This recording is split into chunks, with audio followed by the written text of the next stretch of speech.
I'm not ready to stop talking about this weekend as Auburn gets ready to head to the Final Four. In the world full of podcasts, he's the undisputed heavyweight champion of hot takes, an Auburn sports homer, master of the boog, and message board legend. Get your buttons buttoned and your hats flattened because the Top Button Podcast is about to kick off, and you don't want to miss your courtside seat. Now, here's your host, Charlie Five. Yes, sir. We're back with another bonus episode of the Top Button Podcast with my man Ben Taylor. I'm Kyle Rush, aka Charlie Five, and we are ready to get after it. We're not done talking about this weekend, Ben. We're just getting started. We're going to talk about this weekend. We're going to talk about the upcoming weekend. We're going to talk about the good and the bad from another Sweet 16 and Elite 8 win for this Auburn Tiger program under Bruce Pearl, and we're going to do all that in just a second. But before we do that, we got to give a shout out to Uncle Keith's Red Sauce. Go to UncleKeith'sRedSauce.com. Use coupon code TheBarn25 to take 25% off your order. You guys love this stuff. I've been loving the messages, the pictures, the images, everything that's been going on since we've been talking about it. If you love salsa and you want to try some salsa with a little Southern kick, you need to give Uncle Keith's Red Sauce a try. Auburn family, show them some love. An Auburn product, so you know it's going to a good place. If you don't live close to a Publix in the state of Alabama, check out that website, Save Big. Uncle Keith's Red Sauce. It's good, y'all.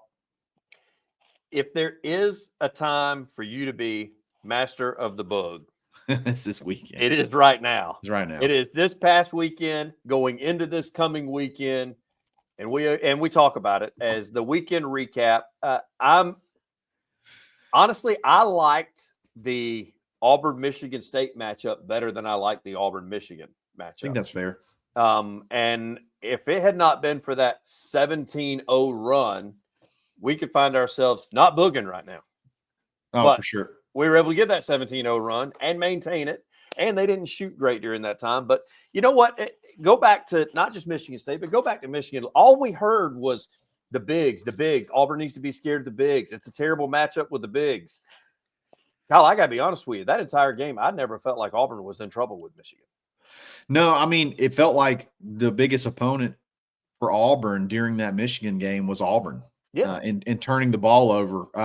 Dillon completely erased Golden. Danny Wolf had a good game, but Dillon completely erased the other big. And he was honestly, I think he averaged more points per game than Danny Wolf. So that was going to be I didn't think it was going to be a mismatch, but I thought it could be a tricky matchup if Auburn were to get in foul trouble or something like that. But Auburn was their biggest opponent against Michigan. That they were not playing Auburn basketball for the vast majority of that game. And then they flipped the switch at about 12 minutes to go and completely went into overdrive and completely dominated from that point on to a very convincing double-digit win, another double-digit win, 3 in a row at that point in time. You mentioned Wolf, and yeah, he did get his in the first half, but right where you talked about that with about that 12-minute mark remaining, he didn't score after that. Yeah. So it was a combination of Auburn scoring and they shut their best player down, or who was their best player that day at the time. They shut their best player down and had to feel good. You know who else didn't score for a really long time? Who's that? Trey Donaldson. I knew you wanted to go there. Yeah. I'm totally fine with. It's that little remark. That's 2 games in a row. 2 guards ran off at the mouth. A little too early.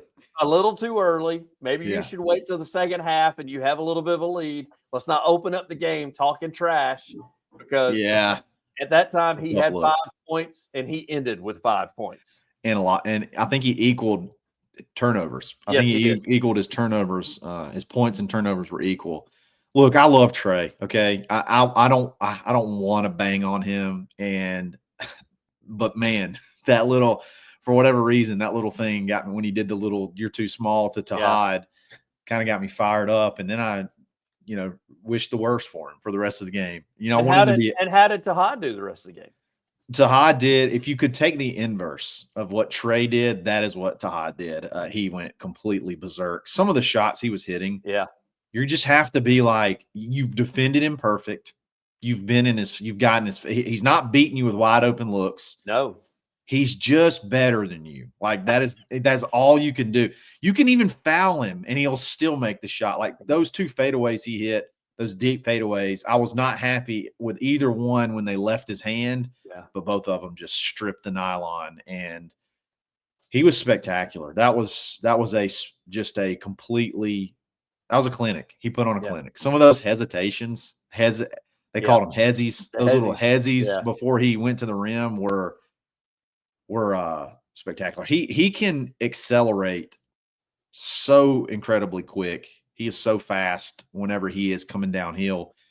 He's tough, man. And he's learning how, which is, I feel like this Auburn really hasn't had this for quite some time. He's learning how to finish. He's learning how to get in the hole and finish. And I think that's scary for the rest of the tournament. What a great way to talk trash, too, is when you're Tahad Pettiford, you can look somebody dead in the eye and go, I'm better than you. Like that. Know it. And you know it. There's nothing you can do about it. And there's nothing you can do about it. I mean, that's got to be so frustrating. Well, we moved from there to Michigan State, which, yes, they didn't hit shots at the beginning of the game. Michigan State didn't. They had a bunch of wide open looks as well. But you got to credit Auburn's defense a little bit, because even Tom Izzo said that got them out of sorts. Like they also didn't. They had them. He said they had our offense running all over the place. They had us defensively. They had us scared because Broome started out with a 6-0 run on his own. Yeah, to open up the game, and gets the first 6 points. So my takeaway from that Michigan State game is it's exactly what I thought it would be. I thought Auburn was a better team than Michigan State. I thought they were going to win. I wasn't like super cocky or confident. It just numbers wise, that is what I expected to see out of an Auburn Michigan State game. I loved the matchup because I felt like they're another Ole Miss. They're just a little bit better version of Ole Miss. They don't have any real incredible bigs, which, funny enough, the Kohler kid is basically the only guy that kept them in the game. Yeah. I don't even know that he's missed the shots yet. But they're guard driven. And anytime you get a team that is guard focused, I just feel like our guards are better. Yeah. I just feel like we're going to shut them down. We're going to frustrate them. They completely shut Fears down. I think he only scored 2 points. I felt like they limited the other 2 guards. One of them scored 15 points, but it was like, some of it was free throws, but they couldn't hit threes. They're not a good 3-point shooting team anyway. And then Auburn went on that 17-0 run, and really the game never felt like it got much closer than like 10 points. The closest it felt like the game got was the final score. It just never felt like Michigan would cut it to 5 and then boom, Auburn would jump back out to 12, like every single time. And it got to the point where when there's 5 or 6 minutes left and Broome comes back in and hits that 3 and puts Auburn up like 13 points, I think, it was like they can't score enough. They can't score enough and on this Auburn defense to be able to overcome this lead in this short of time. I'm like you. It played out exactly how I thought it would. I picked Auburn to cover the spread. They covered by a half point, which was spectacular. And they looked like the better team going in, and they played like the better team from start to finish. It was it's funny you say that you picked Auburn to cover, which I did too. It was a little closer than I thought. However, another buddy of mine said, what do you think about Tennessee Houston? And I knew that would be a defensive nightmare. And I said, take the under. I said, I don't even know the line, and take the under. It was 122.5. Which is a very low total. He and got it ended at 119. He got it at 125.5 so he was nowhere close. He was golden. I think the total was 119 because I had the under 2 and I was watching it. I was waiting for a backdoor late free throws. But there's no doubt. Yeah. When they called the dogs off at the end, I was like, everybody that has the under is really happy right now that they're calling the dogs off and settling in. So for sure. Hey, we'll get to good, bad, and ugly momentarily, but don't you have something for us? Yes, sir. We got to give a shout out to mybookie.ag. Speaking of hitting that big parlay, I hit a big parlay this weekend, Ben. I took the under in that game, and I took Auburn to cover the spread. Hit it big. You can go to mybookie.ag and do the same thing. Use coupon code BARN for a 50% deposit bonus up to $1,000 and take that free play and go have some fun with it. Check them out. Easy deposits, easy withdrawals. It's mybookie.ag. Then don't forget to go check out rowback.com. I got my Roback hoodie on right now, my Auburn hoodie that nice. I think I slept in it after the game. I'm not taking it off all week, even to wash it. We're just going to go stank all the way to the Final Four. It's a good luck charm. You can get the same thing. You can save big. Use coupon code BUTTON20 for 20% off.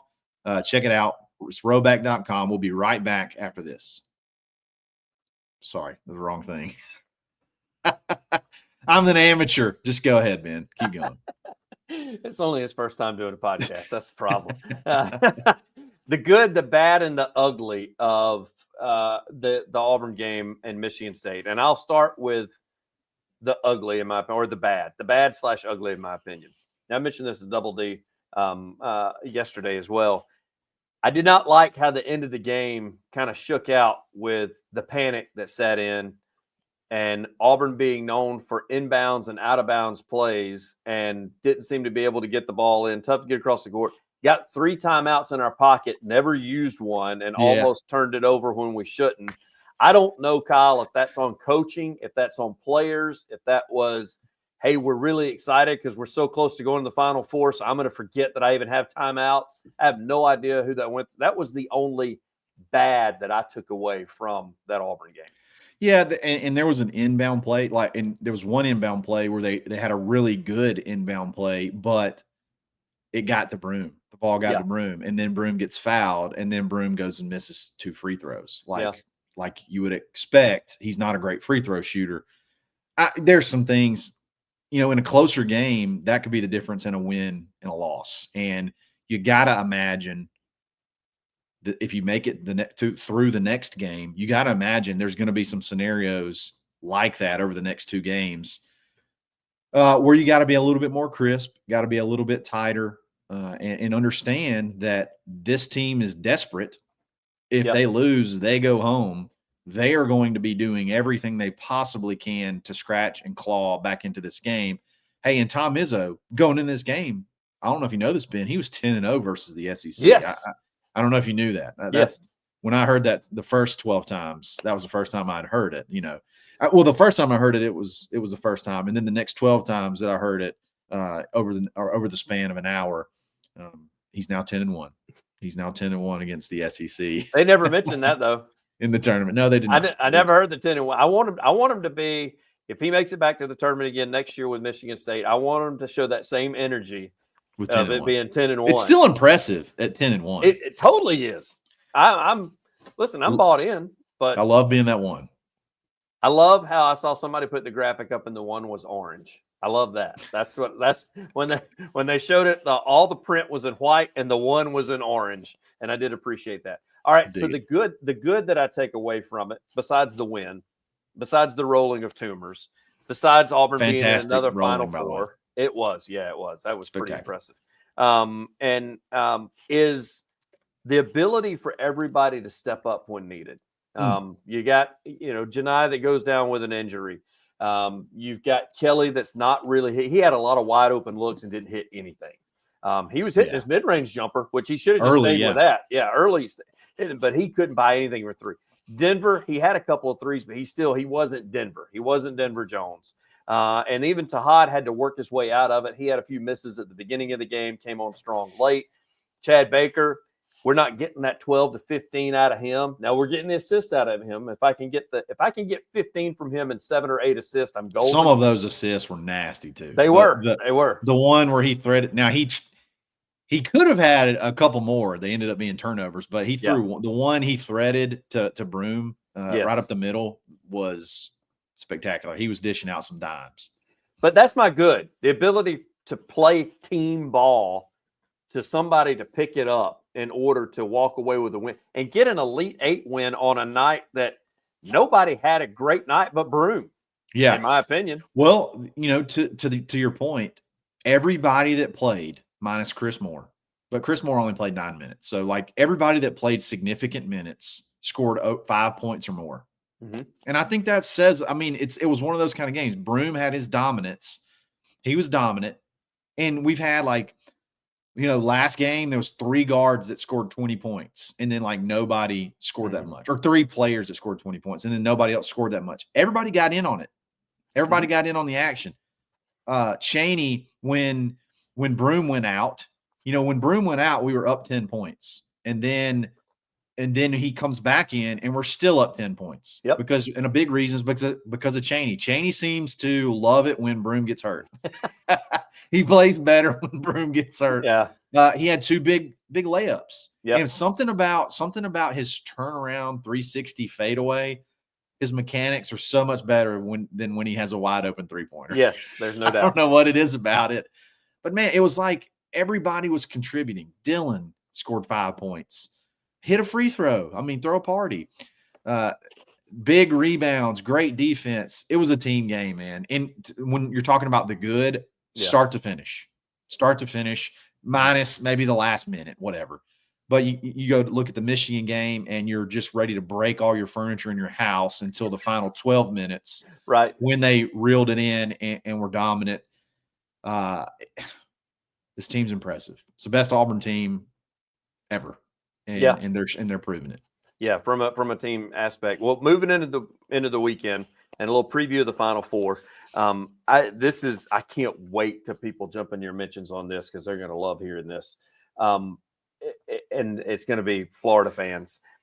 How dangerous is Auburn that they still haven't put together a complete game like we've seen them do early in the season? Man. And if all of that clicks on Saturday and Monday, Kyle, Katie bar the door if you thought that Tumors looked good this past weekend.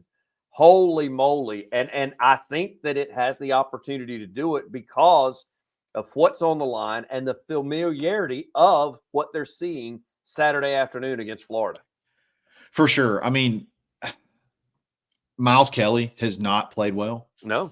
Chad Baker-Mazara has not really played that well offensively.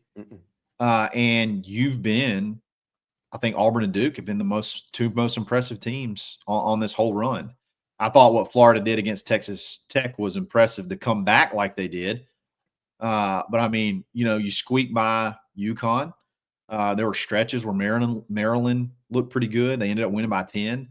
And then you're down late to Texas Tech and you just, you come back and win the game. Obviously, Auburn's really not been super duper stressed this whole time, this whole run. And they've done it without having some of their better shooters shoot well. Yeah. So if Auburn were to put it all together, I agree. If you're Florida, you got to be a little bit nervous because what do you really game plan for? Miles Kelly can hit 7 threes. Chad Baker can score 22 points, but they haven't really been scoring. So you focus on Tahad, you focus on Broome, and then Denver scores 25 or Chad scores 22 or Miles gets hot and hits, 5 threes. It's tough, man. It's tough. Both teams obviously have the advantage. I bet both teams have seen the other play, and Auburn's got a bad taste in their mouth, I'm sure. And it just, to me, it depends on how healthy Broome can be between now and then. I think it's going to be exciting. I think it opened at Florida at 2.5. I think Florida's a 2.5 point favorite, and that's basically what I guessed. I figured it was honestly close to a toss-up, but Florida would have the slight edge, and I think that's fair. I think that's fair going into the game. Really quickly, your take on Duke and Houston? Man, I think Duke will handle them. I think Duke. I think they play good defense, but Duke's so long, and I think they can match up with. I think they can match up with Houston's physicality, and I think it'll be Duke versus the winner of this game, the winner of the Auburn-Florida game. I think Houston has an opportunity to go out there and knock them in the mouth. And the reason being is I don't think Duke has played against a defensive team like Houston yet. Just because of how weak the ACC is, I don't know that they faced anybody that's going to play them from the opening second to the last second of the game defensively like Houston is. Now, I think Duke, like you just said, I think their length is unmatched. I don't think anybody can handle their length. On the flip side, Alabama is significantly better offensively than Houston. There's no doubt. Significantly better than Houston offensively. And Duke absolutely shut their butts down, completely erased them from 25 threes to 8 threes. And just their length is incredible. And they're good. They can stretch you out. And they're going to be tough. They're going to be a formidable opponent for Auburn or Florida, whoever wins that game. I love it.